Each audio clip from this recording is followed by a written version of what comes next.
پاکستان میں کرونا کے مزید 1176 کیسز سامنے آئے ہیں، جبکہ 23 افراد زندگی کی بازی ہار گئے ہیں۔ این سی او سی کے مطابق ملک بھر میں 24 گھنٹوں کے دوران 38,920 کرونا ٹیسٹ کیے گئے۔ اس طرح اب تک ملک میں اس وبا کی تشخیص کے لیے کیے گئے ٹیسٹ کی مجموعی تعداد 89,51,838 تک جا پہنچی ہے۔ گزشتہ 24 گھنٹوں کے دوران ملک بھر سے کرونا کے مزید 1176 مریض سامنے آئے ہیں۔ اس طرح اب تک اس وبا کا شکار افراد کی مصدقہ تعداد 5,79,973 ہو گئی ہے۔ سندھ میں 2,58,004، پنجاب میں 1,71,349، خیبر پختونخوا میں 72,162، بلوچستان میں 19,045، آزاد کشمیر 10,198، گلگت بلتستان میں 4,956 افراد اور اسلام آباد میں مصدقہ کرونا کیسز کی تعداد 44,259 ہے۔ سرکاری اعداد و شمار کے مطابق گزشتہ 24 گھنٹوں کے دوران ملک بھر میں کرونا سے مزید 23 افراد جاں بحق ہوئے۔ اس طرح اس وبا کے ہاتھوں جان کی بازی ہارنے والوں کی تعداد 12,860 ہو گئی ہے۔ گزشتہ 24 گھنٹوں کے دوران ملک بھر میں کرونا کے 871 مصدقہ مریض صحت یاب ہوئے، جس کے بعد اس وبا کو شکست دینے والوں کی مجموعی تعداد 5,45,277 ہو گئی ہے۔ National command and operation centre کے مطابق اس وقت ملک میں کرونا کے فعال مریضوں کی تعداد 21,836 ہے، جن میں سے 1,562 کی حالت تشویشناک ہے۔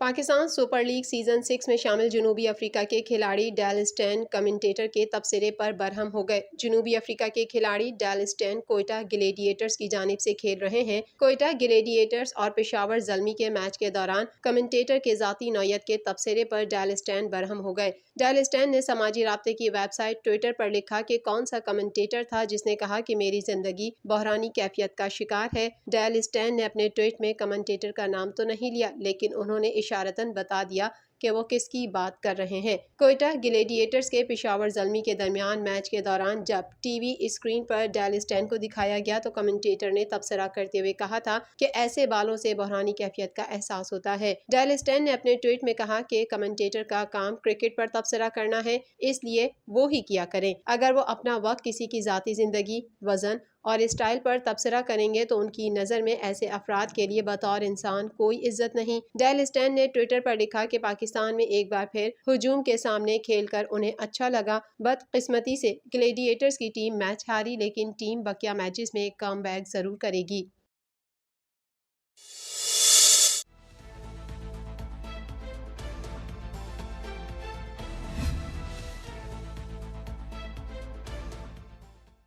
the game, and thank you very much that Pakistan cricket board کے چیئرمین احسان مانی کا کہنا ہے کہ بھارت میں ہونے والے T20 ورلڈ کپ کے لیے ICC سے کھلاڑیوں کے ویزوں کے لیے تحریری ضمانت مانگی ہے۔ کراچی میں chief executive PCB Waseem Khan اور director national high performance centre Nadeem Khan کے ہمراہ پریس کانفرنس کرتے ہوئے احسان مانی کا کہنا تھا، لگتا ہے اس سال بھی ایشیا کپ ناممکن ہوگا۔ سری لنکا نے جون میں میزبانی کا کہا تھا، لیکن اب تاریخوں کا کلیش آ رہا ہے۔ جون میں ICC ٹیسٹ چیمپئن شپ کا فائنل ہے، لگتا ہے کہ ایشیا کپ 2023 تک ملتوی کرنا پڑے گا۔ ایشیا کپ پچھلے سال ہونا تھا، وہ پوسٹ پون ہو گیا تھا اس سال کے لیے 21 کے لیے، اور مگر اب لگتا ہے کہ اس سال بھی ناممکن ہوگا، کیونکہ وہ ٹیسٹ چیمپئن شپ کا فائنل ہو رہا ہے جون میں۔ سری لنکا نے کہا تھا کہ وہ جون میں کوشش کریں گے ہوسٹ کرنے کی، اب وہ کوئی ڈیٹس پہ کلیش آ رہا ہے۔ احسان مانی کا کہنا تھا کہ بھارت میں 2 اکتوبر سے ICC ایونٹ ہونے جا رہا ہے۔ ICC سے کہا ہے ہمیں تحریری تصدیق چاہیے کہ کھلاڑیوں، اسکواڈ، صحافیوں اور کراؤڈ سمیت سب کو ویزے ملیں۔ کل بھی ICC سے ورچوئل میٹنگ ہے، میٹنگ میں معاملہ دوبارہ اٹھاؤں گا۔ انڈیا میں وہ اس سال ہونے لگا 2 اکتوبر میں، اس میں میں نے بورڈ کو یہ ضرور بتایا ہے کہ ہم نے ICC کو کہا ہے کہ ہمیں ریٹن کانفرمیشن چاہیے کہ ہمیں ہمارے پلیئرز کو، اسکواڈ کو، فینس کو اور خاص طور جرنلسٹ کو ویزاز ملیں۔ چیئرمین PCB کا کہنا تھا کہ T20 ورلڈ کپ انعقاد کا فیصلہ 31 مارچ سے قبل متوقع ہے۔ بھارت میں ورلڈ T20 نہ ہوا تو ٹورنامنٹ UAE منتقل کر دیا جائے گا۔ انہوں نے بتایا کہ بھارت کو ورلڈ کپ کے انعقاد کے لیے 3 مسائل درپیش ہیں۔ بھارت کو پاکستانی ویزے، ٹیکس استثناء اور کورونا کے مسائل درپیش ہیں۔ ان کا کہنا تھا کہ ورلڈ کپ بھارت میں ہونا ہے، اس لیے بھارت ورلڈ کپ میں پاکستان سے مکمل تعاون کرے گا۔ بھارت اگر پاکستانی اسکواڈ کو ویزے اور مکمل سیکیورٹی نہیں دے سکتا تو ایونٹ کی میزبانی کسی دوسرے ملک کو دینے پر زور دیا جائے گا۔ یا وہ انڈیا میں ہوگا ود دا فل پروٹوکالز جو ہمیں ڈیو ہیں، یا ان کو کہیں اور اس کو موو کرنا پڑے گا۔